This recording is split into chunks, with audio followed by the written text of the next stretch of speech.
Hey yo, it's your boy M Beezy, the boss, and you're now tuned into In the Cut TV. Let's get it.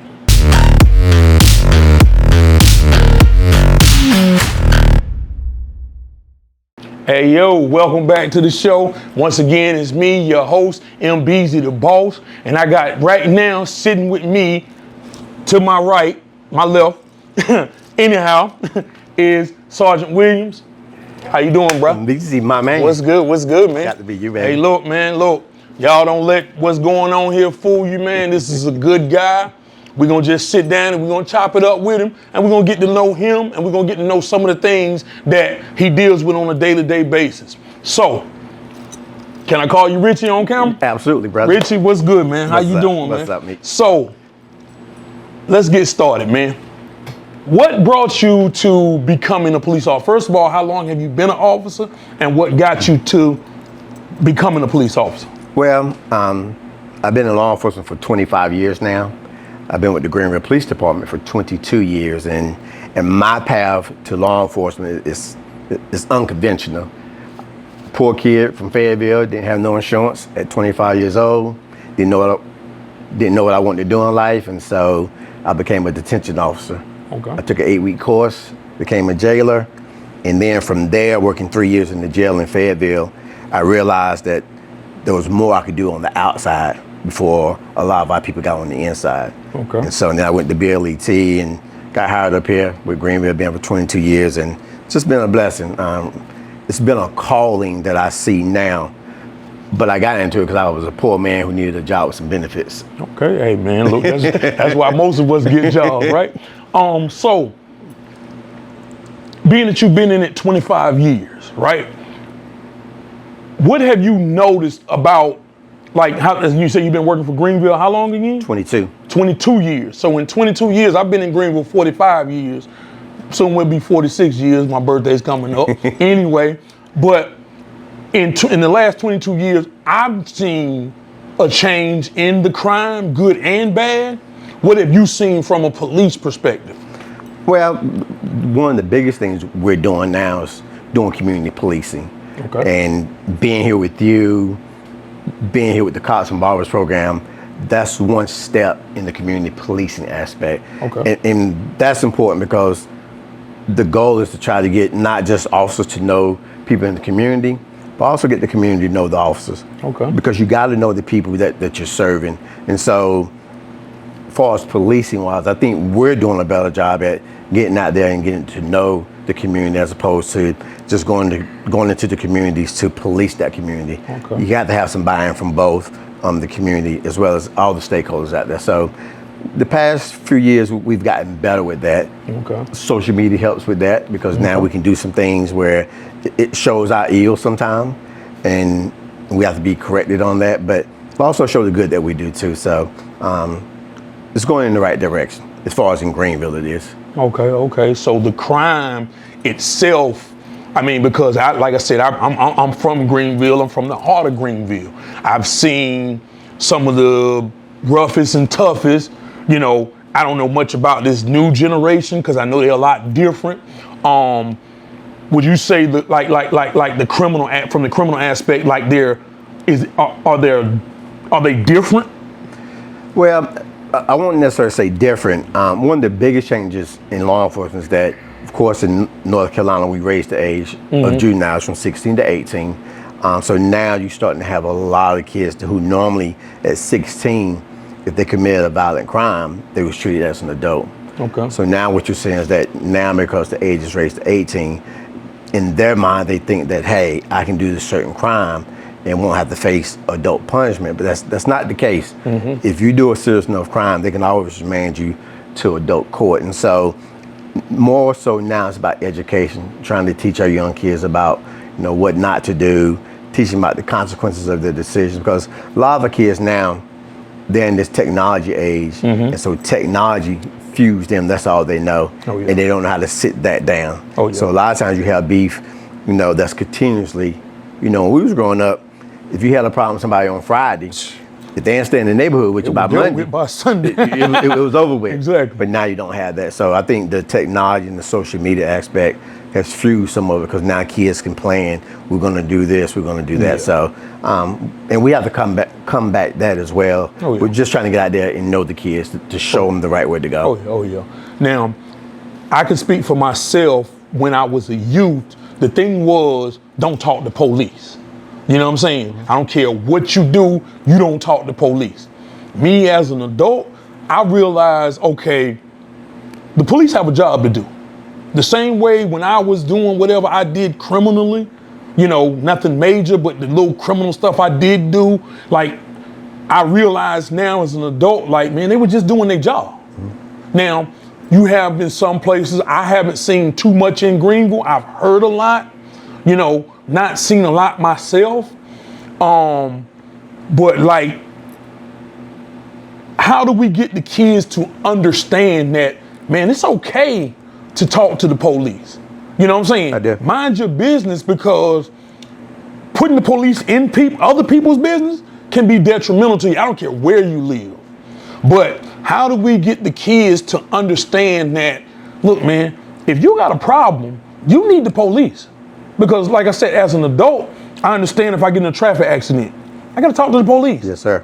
If somebody breaks into my house, I got to talk to the police. Absolutely. Like, how do we get the generation up under us, the 15, the 16, the 12-year-olds, how do we get them to understand? Because you hear people now, little kids now, I mean, I won't talk to police. How do we get them to understand that, look, man, the police is not the problem?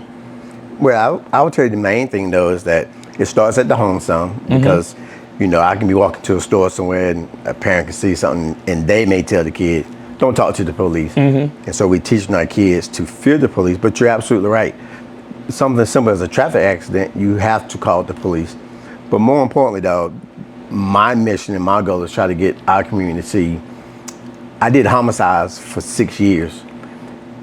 It's something going into a parent's house to tell them, first of all, that their loved one is dead. But then it's another thing to know that the people around them know what happened to their loved one, and I have to fight and pull teeth out to get them some closure. And so we gotta let our community know, hey, at the end of the day, you can't have a society without police. No. And most people, what they see on social media is when we do wrong, hold us accountable. But just like we said we can't paint our community a certain way, you can't paint our police officers a certain way. You have to get to know them, which is why I say that community policing part of the police getting to know the barbers getting to know the police and your customers. That's how you build those relationships. So now you know why the old lady sitting on her porch or why she's not, because of what's going on in the neighborhood. Now, everything in Greenville is not just criminally. It's about quality of life issues. You know, I wouldn't want to have my grandmother not to be able to sit on her house that she's paid for because of what's going on in the community. No. And so we have to come together and first of all, again, the community hold each other accountable. But when you need the police, call us, and then our job is to come in there and to help solve the problem and not aggravate things. So I think it goes both ways from a policing standpoint, getting to know the community, but I think from a community standpoint, give us an opportunity to come in to assist you with those areas. Because like I said, it's not always criminal. Exactly. You know, with our Cops and Barbers program, you look at some of the things we talked about in some of our meetings, it's quality of life, you know, street light been out. That's it. Yep. Boarded up house next door. Can you do something about what it looks like? So there's a lot of things that go into the criminal element as far as in our community nowadays. Oh yeah. And that was one of the next things that I wanted to kind of touch on, because you brought up the Cops and Barbers program. I know what Cops and Barbers is. You know what Cops and Barbers is. But the people out here watching, they need to understand, like, what's Cops and Barbers. Because they see me on TV and they like, man, I seen you on TV talking to the police. Like, bruh, come on, man, stop playing. Oh, you still be cutting hair with the police? Come on, bruh. I'm out here doing something good for the community.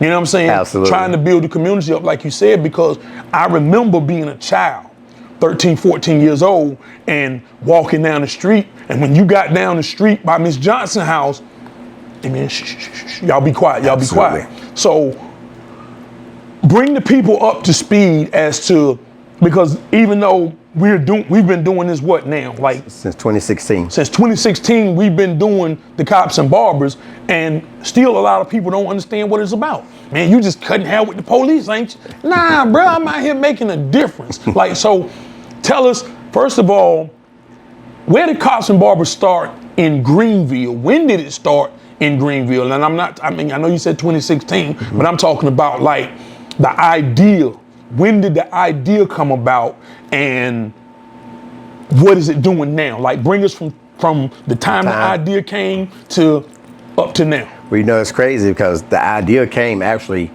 our chief now, which is Chief Sauls, at the time he was our deputy chief. Okay. And cops and barbers originated, the very first one started out in Charlotte with then, it was Detective McFadden, but now he's actually Sheriff McFadden in Mecklenburg County. Okay. And him and a barber were sitting there watching the events unfold in Ferguson. And they was like, hey, we need to do something about that. So they actually launched the program. Where then they went to DC, and it was part of President Obama's 21st Century Task Force. Our chief now saw the program, and he brought it back to Greenville and said, we need to implement this in Greenville. So, of course, you know, I went to Charlotte, saw how it worked. Then, of course, Sheriff McFadden, he came down, and we launched it in April of 2016. And remember, we started out with about 5 barbershops at the time. I remember you coming into Young Vision when I was part of that. Harris Barbershop, Rodney's Barbershop, and now we're at like 16. But the premise behind Cops and Barbers is really about coming in and dealing with issues in the community.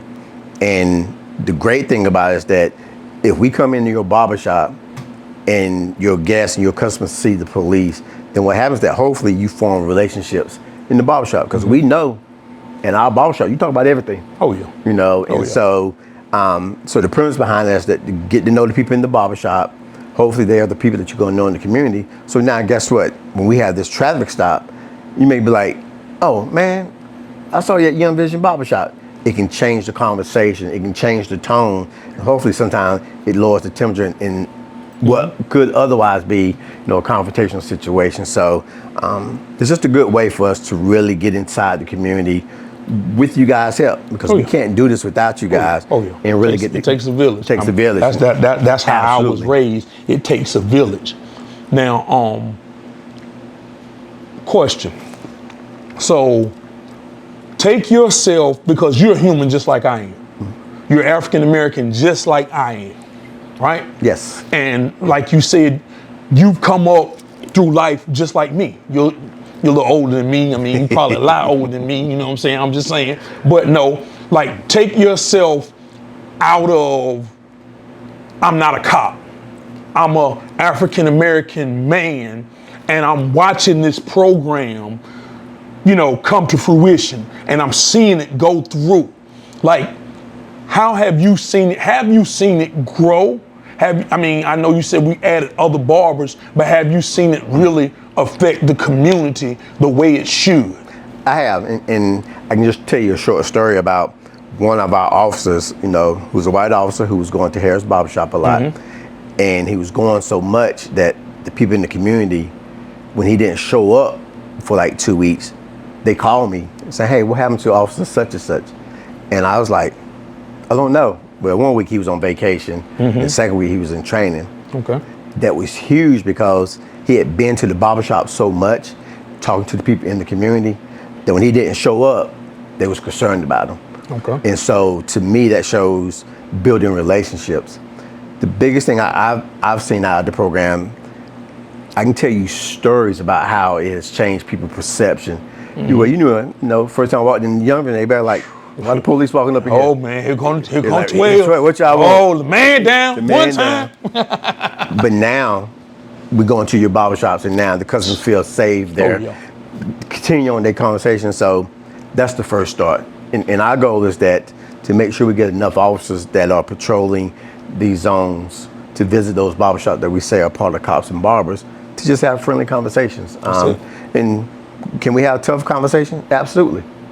I mean, the world is tough, but you get to build those relationships and respect of each other, so that now if you see them in the community, it's not something confrontational. So it's been huge. We've had so many success stories about, you know, the impact we made. And not just from the conversation, but just think about all the things we were able to do as far as turkey giveaway, the back to school events, I was with gonna ask you about all haircuts, that. where because we're providing a service. Christmas gifts, all that I mean, we stuff. sponsor Kids to the Prom, and what I tell new officers, because I get to talk to them when they come to the department, is that people will forget what you say to them, but they'll never forget how you made them feel. Okay. And I tell them 95% of the community wants their say more than their way. Which simply means if you can give them 2 minutes to vent and you actively listen to them, most of the time you can talk to them and get people to calm down and do what you need them to do. And so it's just been great, because with this program, especially with the chief pushing it, it really helped our officers get out the car and get to know the community, and then our community get to know them. But you know, we do a lot of great things for the community. We don't branched off in so many different ways, man, that success stories after success stories. Okay. Now this last question that I have, this is more so what I feel like, and I've heard people, I've had conversations with people, and this is what the people are thinking. They're looking at TV, and it's like, oh man, you got 5 black officers who beat a man to death. You've got Ferguson. You've got you got so many Derek Chauvin. I mean, it's so many to name, and we're talking about police officers who took an oath, Yes. protect and serve my community to the best of my ability, and yet we're having to sit down in 2023 and have a discussion about police brutality and all of this stuff. And the people, sometimes they want to know, how do you as a cop feel about this police brutality? Because come on, man, we heard about the what do they call it? The about the blue. Thin blue line. You know, respect the Respect blue blue. and all of that stuff, and blue, respect blue, and come on, man. But as a person who one day won't be a police officer, how would you feel if you got a call and that was your cousin, or you got a call and that was your nephew or your son or whatever? Like, how would you feel if the shoe was on the other foot? Sure. Well, first of all, understand this. I've been a cop for 25 years, Greenville 22 years. I've been a dad for 25 years. Okay. And so I have those same conversations with my sons that I say that you should have with your sons about what to do when you get stopped by the police. Because I understand they're African American young men doing great stuff, but I want to make sure that they get to come home to tell me about the traffic stop, and not somebody knocking on my door saying, hey, we had a misfortune incident. Whenever we do wrong, it tarnishes the badge. And so it makes me feel bad, because all the work that we can do in Greenville, you can take one incident in a Ferguson or wherever to bring that tension here, because we understand that the history of policing in undeserved communities hasn't always been fair. True. And so we have to own that. My goal, like I tell everybody, is that what you see in other places, my job is to make sure we don't see it here in Greenville. That's right. Meaning, if we do wrong, hold us accountable. And there's a way to go about doing it. I tell everybody, I tell my sons, the place to do it is not on the side of the road, son. No. But what you can do is, you can get the officer's name, get the officer's badge number, and then there's a process you go through where you can file a complaint. And then not only do you file that complaint, you follow up on it. And so really educating the community about how to do stuff, because are we wrong sometimes? Absolutely. Sometimes, we have to make a split-second decision, make a bad decision. Then sometimes it's just flat out immorally wrong. And things that we see, anybody in their right mind knows it's not right, whether you're wearing a badge or not. And so what I try to tell officers is this: you treat everybody as if that's your family member. Act like it's your mother or your father or your daughter. And then you will understand, treat everybody the way you want to be treated. And so being a police officer, we get that stigma of when stuff like that happen. Of course, I get called the Uncle Tom and all that. But what I try to tell the community is this, is that, can you imagine waking up tomorrow, Meek, and look at your police force and there's nobody on it that looks like you or me? you have a problem with that. Yeah.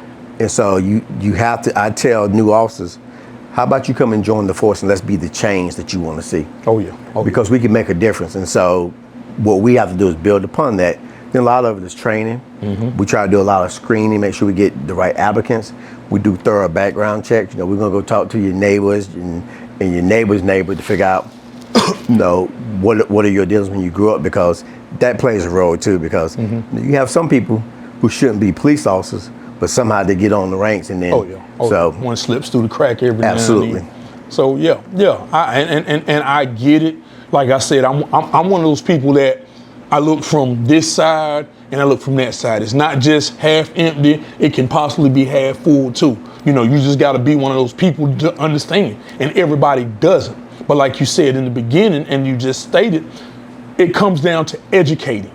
Not just educating the police officers, but educating people in our own community. Yes. You know, we gotta know what to do, what not to do, how to proceed, how not to proceed. You know, my biggest thing has always been, since this whole police brutality thing has come out the way it has, because man, I remember being a child listening to Scarface, and they talked about it down in Houston. Yes. You know what I'm saying? And they talked about it out in LA. I remember watching the LA riots on TV, like, oh man, this is crazy. And I look at myself and I look at my sons, because I got 3 boys, right? And they're all grown now. They're driving, doing whatever. Yes, absolutely. And even got daughters. And I tell them, plus I got grandkids. And I tell everybody, people that come in my barbershop, hey man, it's all about accountability. You gotta take accountability. Because like you just told me, you've been in police, doing police work for 25 years? Yes. Dude, what was the oath you took 25 years ago? You can't. I solemnly swear. I ain't got time for you to remember that. That's right. When I'm pulled over on the side of the road, and I gotta know, hey, police car. I see the lights. I reach over. I grab my wallet. I get everything out that I need. When that officer pops that door, I already know what he about to do. He getting out. So once he gets out, officer, if there's a firearm, officer, there's a firearm in the car. Officer, my driver's license and everything is hanging out the window. I ain't reaching for nothing. Absolutely nothing. And that way, now, what happens when I'm doing everything right and I die? Well, I don't know. I can't answer those questions. All I gotta know is that I did everything right by me. Then, yeah, when Ben Crump and everybody pulls up to the front door, just know he did everything he's supposed to do. So it's getting ready to be a dog fight on your hands. Absolutely. He ain't dying in vain. So, I mean, I think that about sums it up. Yep. I would just say on that point is this. Our goal here in Greenville is make sure we don't have to have a Ben Crump here. That's right. We want to make sure that we, like I said, educate our community, but also hold our officers accountable. And let's do things the right way. Let's continue to build these relationships, because I'm not just saying this because I'm on the force and you know this. We've come a long way as far as just policing in Greenville and the relationships that we built so far. So our goal is to continue to build those relationships so that we don't have those mishaps that we see other places. When you start talking about driving, when we have our rap session, you know, I tell my boys, if it's nighttime, turn your turn signal on to let them know what you're about to do. Yeah. I'm gonna put the car in park and take my foot off the brake so you know I ain't trying to leave. And the most part is this: when I walk up to a car, if they got their dome light on and the windows down, that tells me somebody is either law enforcement in their family or they know. Because now, guess what? I can see inside the car. So now my threat level is going down. I shouldn't be worried about anything because now I can see inside the car. So it's simple things like that people can do to make an encounter that go well. And for police officers, I have to let them know, hey, when you stop somebody, people don't know why you stop them. No. So make sure you tell them that when you get there. You're not thinking. I didn't think, well, dog, I just passed this police officer doing 60 miles an hour. Because these new cars now, buddy, man, and they gone. Like, you don't even know you did, what, 0 to 60 and it's like, oh my God, I'm speeding. So yeah, man. I like I said, man. This is an opportunity for us, as me in the community and you, an officer, to educate our people.